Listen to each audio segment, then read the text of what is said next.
A horse, a silence and a miracle. The day an elderly man began to speak again is surprising. The rocking chair creaked with the same rhythm it had for the past 3 years. Back and forth, back and forth. Samuel Carter sat motionless, except for that gentle rocking motion, his weathered hands gripping the armrests, his pale blue eyes fixed on the horizon, where the Kentucky sun was beginning its slow descent. He hadn't spoken a single word since the day they lowered his son's casket into the red clay earth of Jessamine County. The doctors called it selective mutism brought on by profound grief. His daughter, Rebecca, who drove up from Lexington every weekend, called it heartbreak. The neighbors whispered about it at the feed and seed store, shaking their heads with that particular sadness reserved for watching a strong man crumble. Samuel didn't call it anything at all. He simply existed in his silence, day after day, rocking on that porch while the farm his grandfather had built slowly fell into disrepair around him. The white paint on the farmhouse was peeling now, revealing grey wood underneath like bones showing through aged skin. The barn door hung crooked on its hinges. Weeds had overtaken what used to be Martha's prized rose garden, the one she'd tended every morning before the cancer took her 5 years back. Samuel had maintained everything after her death, throwing himself into the physical work to keep the grief at bay. But when Daniel died, something inside him had simply shut off, like a light switch flipped to darkness. Daniel, 28 years old, a Marine. An IED in Afghanistan had stolen him from a world that needed good men. The flag they'd given Samuel at the funeral sat folded in a triangle on the mantel inside, untouched, gathering dust. Samuel couldn't look at it, couldn't touch it, couldn't speak about it. Rebecca brought groceries every Saturday, unpacking them in silence while her father rocked. She'd learned not to expect responses to her questions about his health, about whether he was eating, about the bills piling up on the kitchen counter. She'd hired a cleaning woman who came twice a week, a kind soul named Rosa, who moved quietly through the house, respecting the heavy silence that had settled over everything like morning fog over the creek.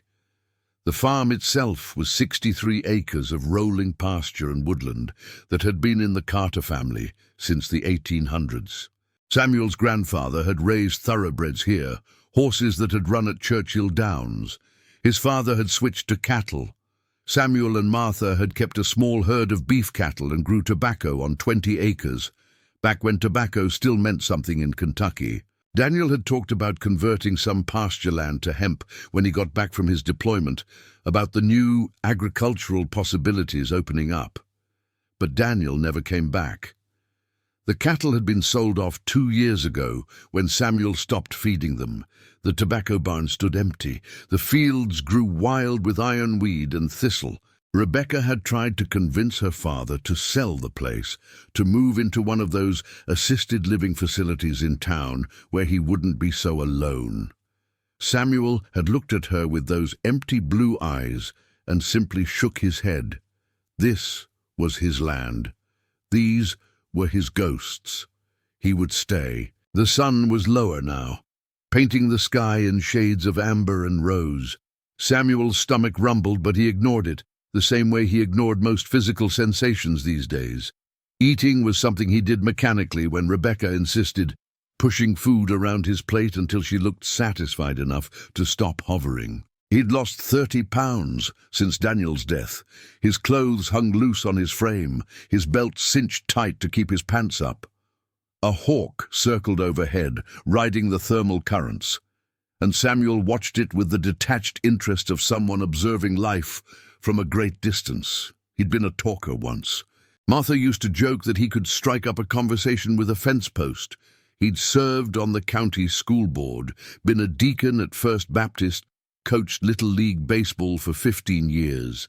His voice had been a constant presence at community meetings, at church socials, at Friday night high school football games where he'd cheer until he was hoarse.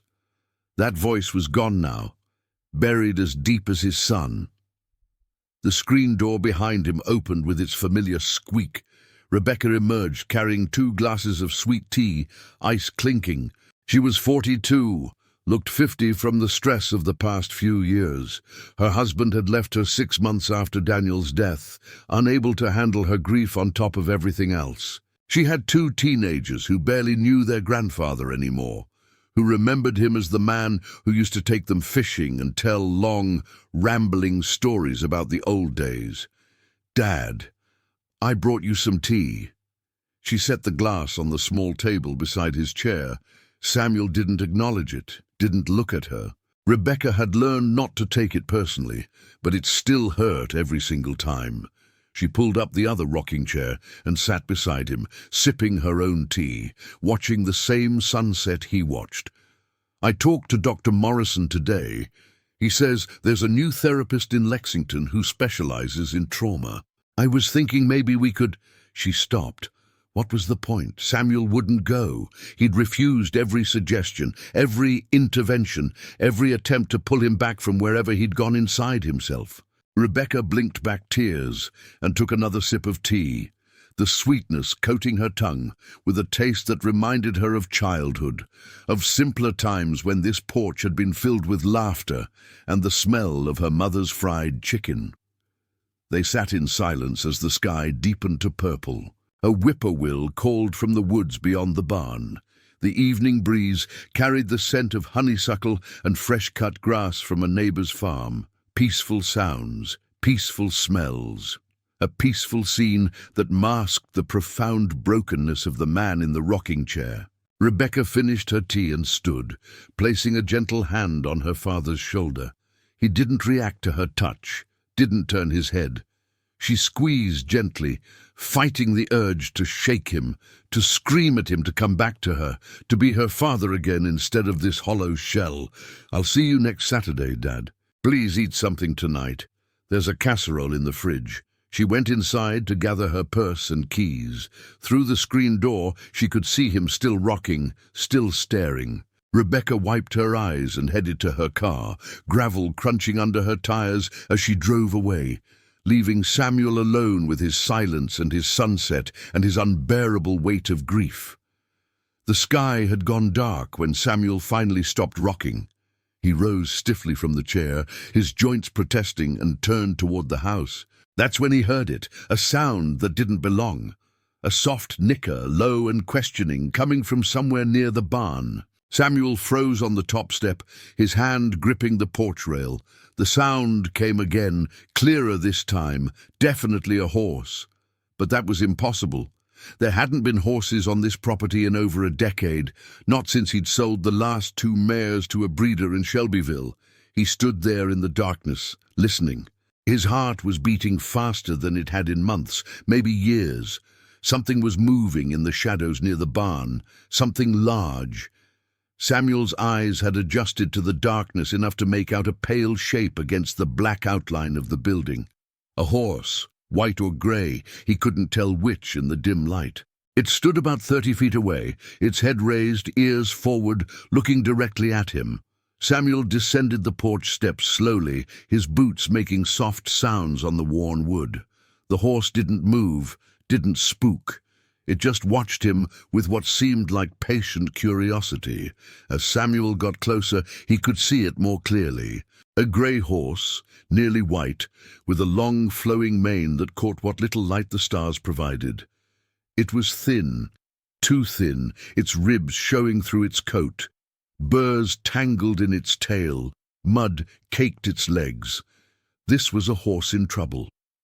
Samuel stopped about 10 feet away. The horse nickered again, softer this time, almost conversational. Its dark eyes reflected the porch light behind Samuel, giving them an otherworldly glow. There was something in those eyes, something that made Samuel's chest tighten in a way that had nothing to do with his usual grief. The horse took a step toward him, limping slightly on its right front leg. Samuel noticed then that it wore a halter, old and frayed, with a piece of lead rope still attached and hanging down like a broken leash. This horse had escaped from somewhere, had been wandering who knows how long. Samuel's mind started working in ways it hadn't in 3 years. The horse needed help, needed water, food, medical attention for that leg. These were practical problems with practical solutions, the kind of thing Samuel had handled his entire life before the silence swallowed him whole. He walked slowly toward the barn, and the horse followed him, still limping. The barn door shrieked on its hinges as Samuel pulled it open. He fumbled for the light switch, and the old fluorescent bulbs flickered to life, buzzing and casting everything in harsh white light. The horse stood in the doorway, blinking, and Samuel got his first good look at the animal. It was a mare, maybe 15 or 16 hands high, an Appaloosa cross, judging by the faint spots on her hindquarters. She'd been beautiful once, before whatever circumstances had brought her here. Now she was exhausted, hungry, and hurt. But her eyes were gentle, intelligent, trusting in a way that made Samuel's throat ache. The old stalls were still there, dusty but intact. Samuel grabbed a bucket from the corner and filled it at the spigot outside. His hands shook as he carried it back. The mare drank deeply, desperately, water sloshing over the sides of the bucket. Samuel watched her drink, watched her sides heave with the effort, and felt something crack inside his chest. When she'd finished, he led her carefully to the largest stall. She followed without resistance, her trust absolute despite her obvious suffering. The stall had ancient straw on the floor, musty but dry enough.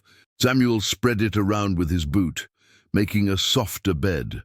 There was no feed. He hadn't kept horse feed in years. But he remembered the bag of sweet feed in the storage room that Rebecca had bought for the deer last winter, trying to get her father interested in something, anything. Samuel found it, checked that it wasn't moldy, and filled a smaller bucket. The mare ate slowly, carefully, as if she'd learned not to waste a single oat.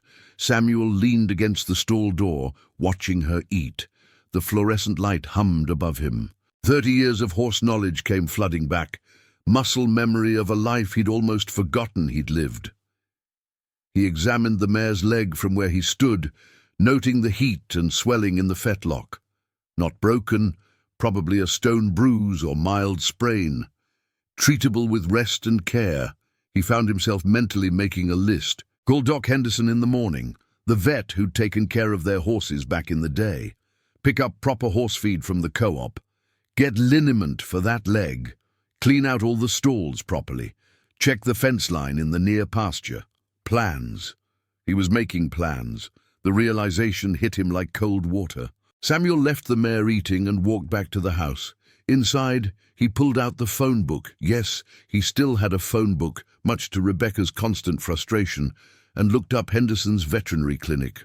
He found a pen and paper, things he hadn't touched in years, except to occasionally sign his name on forms Rebecca put in front of him. His hand hovered over the paper. He should write a note for Rebecca, explain about the horse, tell her to call the vet when she came Saturday. But Saturday was 5 days away. The mare needed help sooner than that.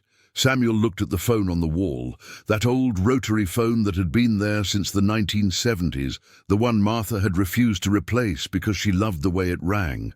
He stared at it for a long time, his heart pounding. Calling someone meant talking, meant using his voice, meant breaking 3 years of silence.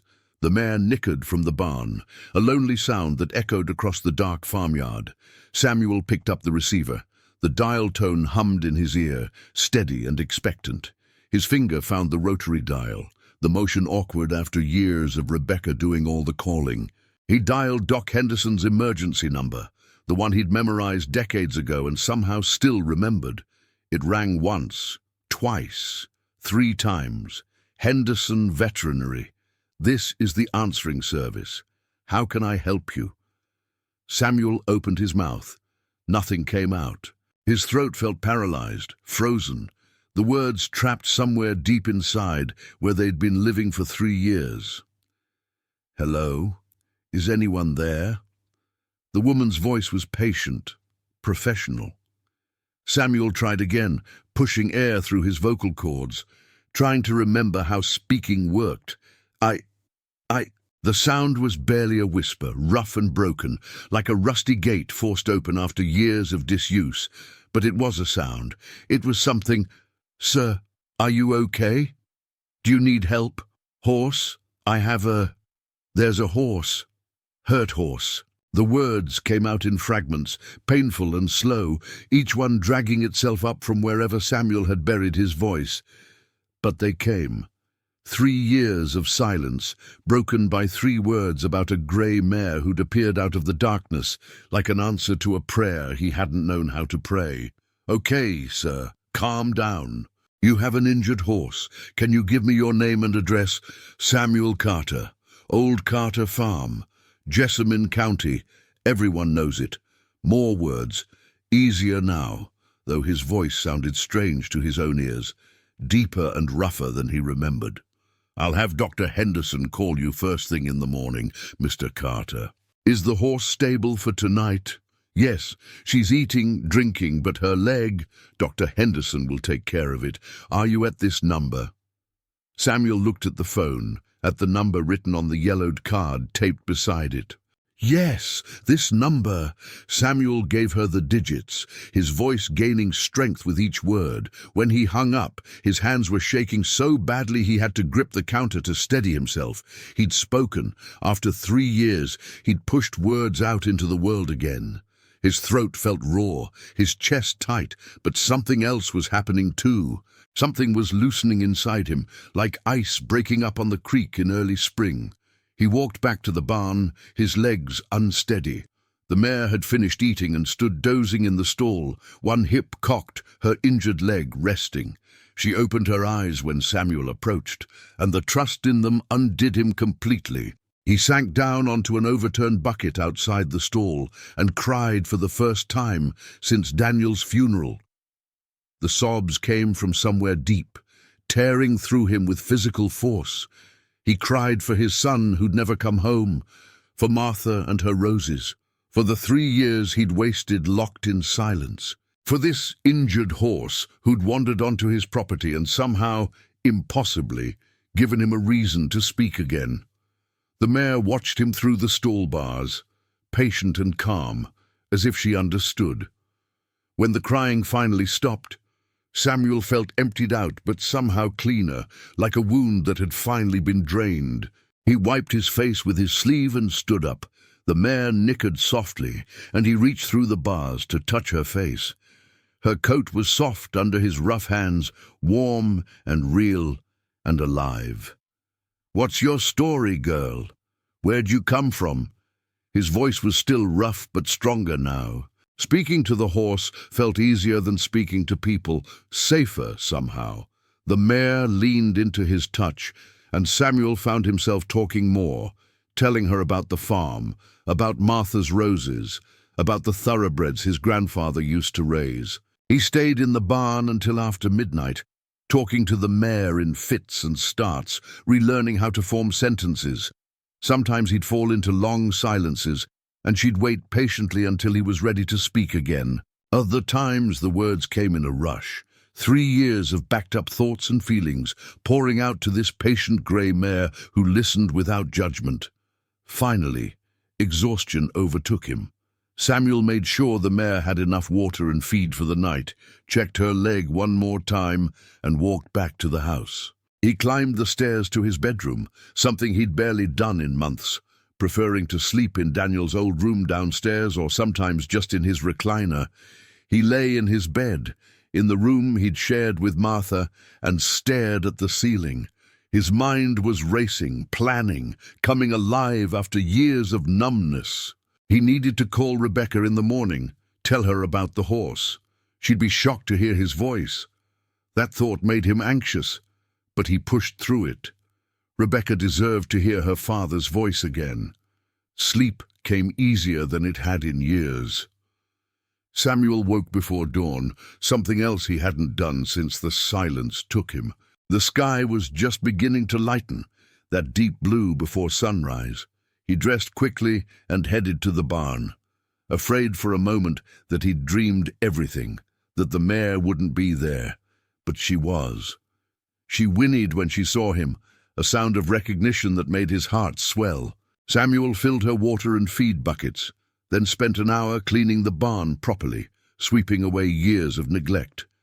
His muscles protested the work, but it felt good, purposeful. At 7 o'clock, the phone rang. Samuel hurried to the house and picked up on the third ring. Carter residence. The words came easier this time, almost natural. Samuel, Samuel Carter. Doc Henderson's voice was cautious, disbelieving. "It's me, Doc. Son of a—" "Excuse my language, Samuel, but I heard it was you who called last night and I didn't believe it. How are you? Been better? Been worse too? Got a horse that needs looking at?" "So I heard. I can be there around 9 if that works. I'll be here." After he hung up, Samuel stood in the kitchen looking around as if seeing it for the first time. The place was a mess. Dishes piled in the sink, dust on every surface.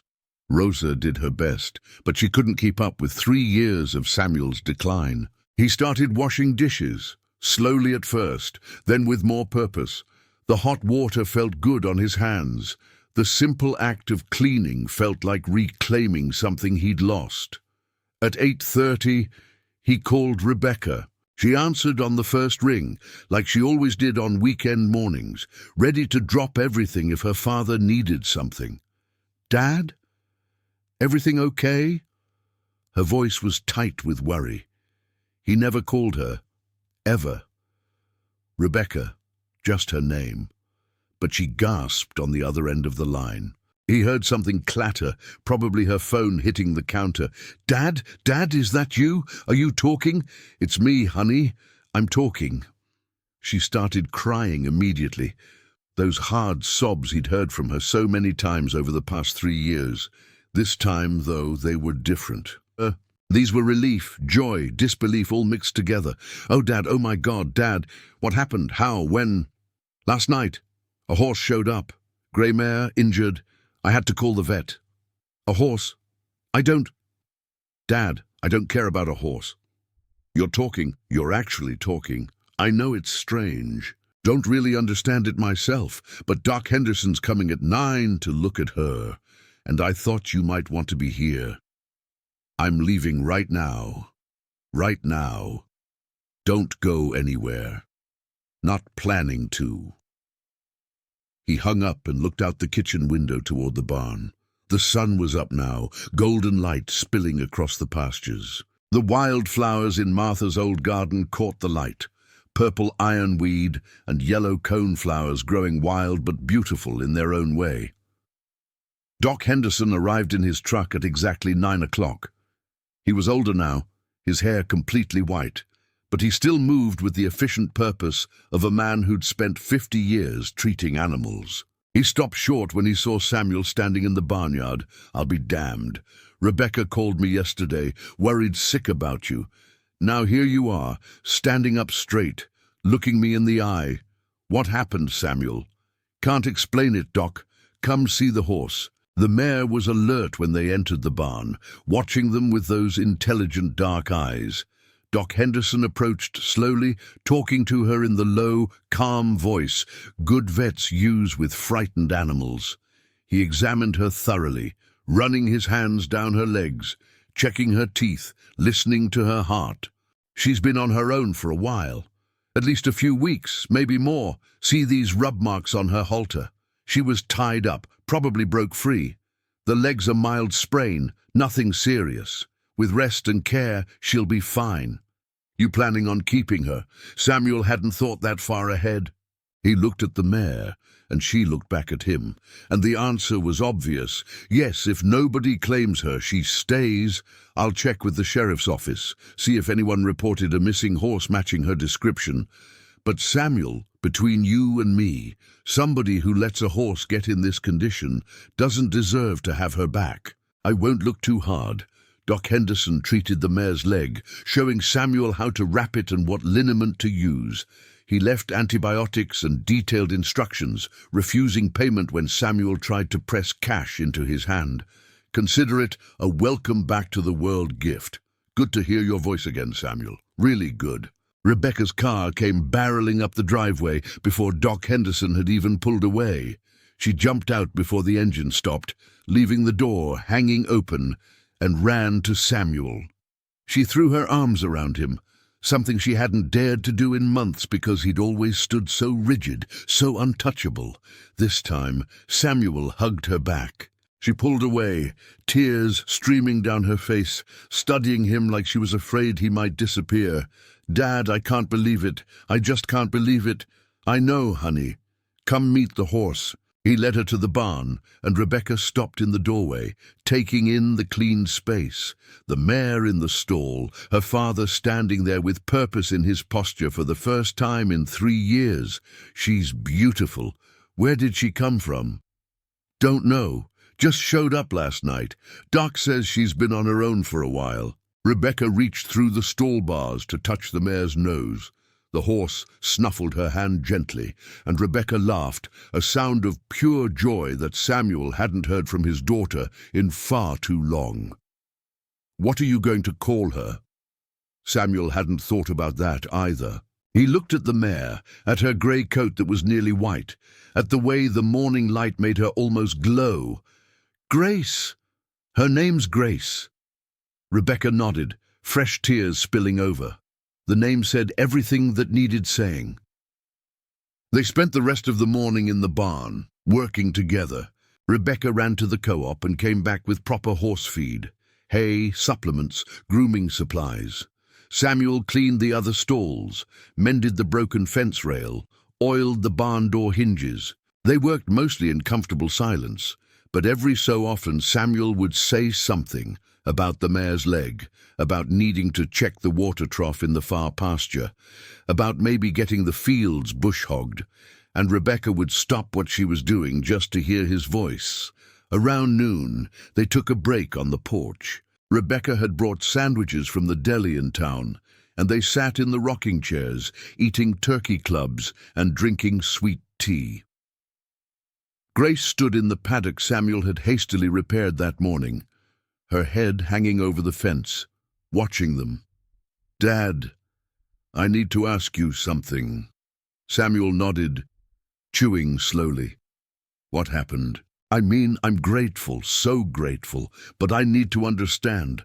3 years of silence, and then a horse shows up and suddenly you're talking again." Samuel set down his sandwich and looked out at the fields, at the farm that had seemed like a prison for so long. "I don't know if I can explain it right. When I saw Grace standing there, hurt and lost and needing help, something just broke open. I had to do something, had to take care of her. And to do that, I had to talk, had to call Doc, had to use my voice." He paused, trying to find the right words. After Daniel died, it felt like there was nothing left worth saying. Every word seemed pointless, hollow, so I just stopped. But Grace, she needed me. Not for words exactly, but for action, and action required words. Does that make sense? Rebecca wiped her eyes with her napkin. "Yeah, Dad, it makes perfect sense. I'm sorry, Rebecca, for these 3 years, for making you carry all this alone, for not being here for you when you were grieving too. Dad, don't. You're here now. That's what matters."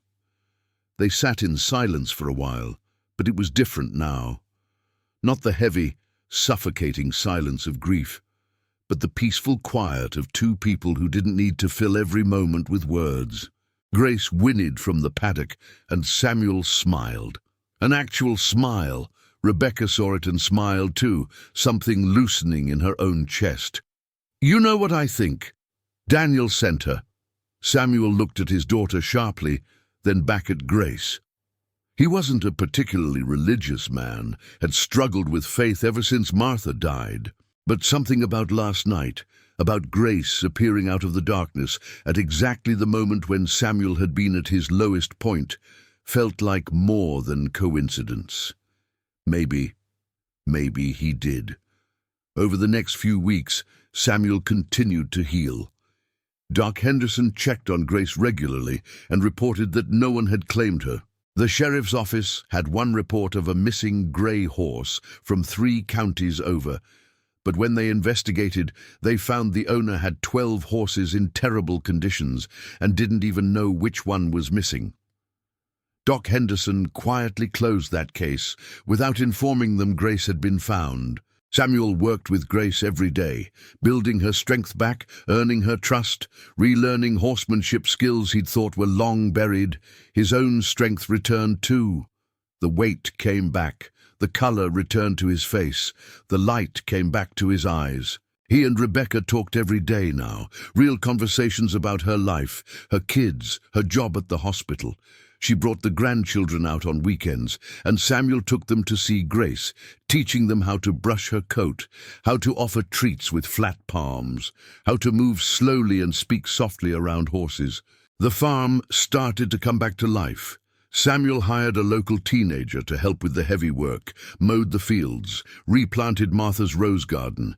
He couldn't bring himself to grow tobacco again, but he converted several acres to pasture for Grace and started talking about maybe getting another horse to keep her company. On a Sunday evening in early autumn, 6 months after Grace had appeared, Samuel sat in his rocking chair on the porch. Rebecca and the kids had just left, the farmhouse still echoing with the sounds of their laughter. Grace grazed in the pasture, her coat gleaming white in the golden light, fully healed and healthy now. Samuel picked up his phone and did something he hadn't done in 3.5 years. He opened the photos and scrolled through pictures of Daniel, his son, in his dress blues. Daniel as a kid, missing his front teeth. Daniel and Samuel standing in front of the barn, both grinning, arms around each other's shoulders. Looking at the photos still hurt, probably always would, but now Samuel could look at them and remember the joy too, not just the loss. He could remember Daniel's laugh, his terrible jokes, the way he'd always called on Sunday evenings to check on his old man. "Miss you, son." Every day. Samuel said it out loud, to the evening air, to the farm, to Daniel wherever he was, and saying it felt right, felt like honoring his son's memory instead of being destroyed by it.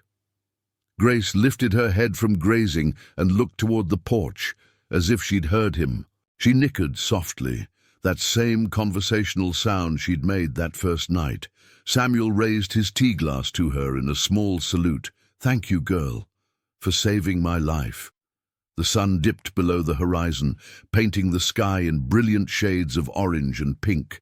Samuel rocked gently in his chair, and for the first time in years, he felt something he'd thought was gone forever.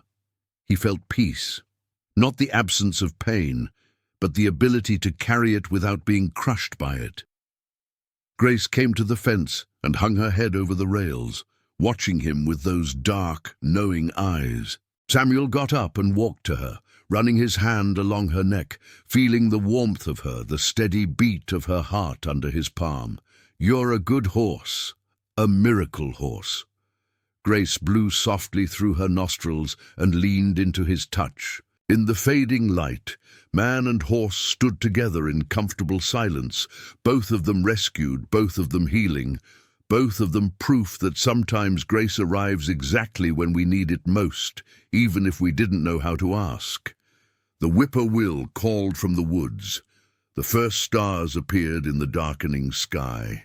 And Samuel Carter, who had been silent for 3 years, spoke into the gathering night, his voice strong and clear and full of gratitude for second chances and grey horses and the persistent, stubborn way that life finds a way to bring us back from the edge of darkness. "Good night, Grace. See you in the morning," and he meant it. Tomorrow morning, and the morning after that, and all the mornings that would come, because he had a reason to wake up now. He had work to do, a horse to care for, a life to live. The grief would always be there, a permanent scar on his heart. But Grace had shown him that even broken things can heal, that even the silent can find their voice again, and that sometimes the smallest acts of caring for something outside ourselves can save us when nothing else can. He walked back to the house, leaving Grace to her evening grazing. Inside, he made himself a proper dinner, sat at the table instead of in front of the television, and planned out the next day's work. Before bed, he called Rebecca. Just wanted to say good night. "Honey, love you." 3 simple sentences, but they meant everything.